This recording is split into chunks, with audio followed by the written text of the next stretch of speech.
గొడ్డలి గన్ హత్యల చుట్టూ ఏపీ రాజకీయం తిరుగుతోంది. కూటమి నేతల వ్యాఖ్యలకు కౌంటర్ ఇచ్చే క్రమంలో గతంలో ఎప్పుడూ జరిగిన సంఘటనలను ప్రస్తావిస్తూ జగన్ విమర్శలు చేయడంతో ఈ ఎపిసోడ్ నెక్స్ట్ లెవెల్కు వెళ్ళింది. జగన్ విమర్శలకు కూటమి నేతలు వరుసపెట్టి కౌంటర్లు ఇవ్వడంతో ఈ ఎపిసోడ్ ఇప్పుడు నెక్స్ట్ లెవెల్కు వెళ్ళింది. మా తాతగారు, మా నాన్నగారు, మా చిన్నాన్నగారు ముగ్గురు బలైపోయారు. మేం బాధితులం. మాపైనే వీళ్ళు తప్పుడు రాజకీయాలు చంద్రబాబు నాయుడు గారు చేయిస్తారు. గొడ్డలి పార్టీ అంటూ వైసీపీపై టీడీపీ చేస్తున్న విమర్శలకు కౌంటర్ ఇచ్చే క్రమంలో జగన్ చేసిన విమర్శలివి. తన కుటుంబంలోనే ముగ్గురు బలయ్యారని అన్నారాయన.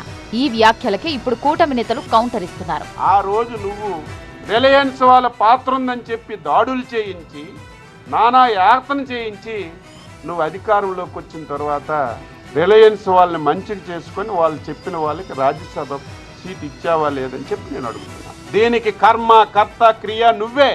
ఏం జరిగిందో నువ్వే చెప్పాలి. రాజధాని విషయం దగ్గర నుంచి వివేకానంద రెడ్డి హత్య వరకు అన్నిటిలోనూ రోజుకో మాట మాట్లాడడం జగన్ కు అలవాటేనంటూ విమర్శించారు ఎమ్మెల్యే ఆదినారాయణ రెడ్డి. రోజు ఒక మాట వివేకానంద రెడ్డి ఎట్లా చెప్పినాడు, ఉండేపోటు అన్నాడు. చంద్రబాబు నాయుడు ఆధ్వర్యంలో మా పైన రుద్దినాడు.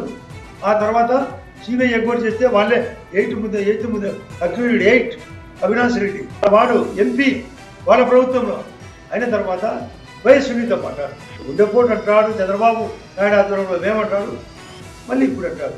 అట్లే అమరావతి ఎస్ అంటాడు, మళ్ళీ 3 అంటాడు, మళ్ళీ ఇప్పుడు మాగారు అంటాడు.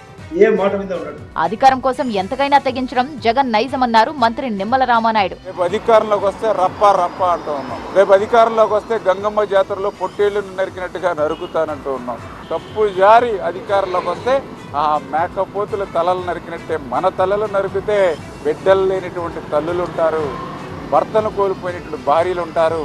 అటువంటి రాష్ట్రం మనకి అవసరం లేదు అని అంటే అటువంటి సిద్ధాంతాలు ఉన్నటువంటి గొడ్డల పార్టీ కూడా మనకు అవసరం లేదు అని చెప్పి ఈరోజు ప్రజలందరూ కూడా గాఢంగా ఉన్నటువంటి పరిస్థితి. మొత్తంగా జగన్ చేసిన వ్యాఖ్యలతో పొలిటికల్ దుమారం రేగింది. ఎప్పుడో జరిగిన ఘటనలపై ఇప్పుడు రచ్చ నడుస్తోంది.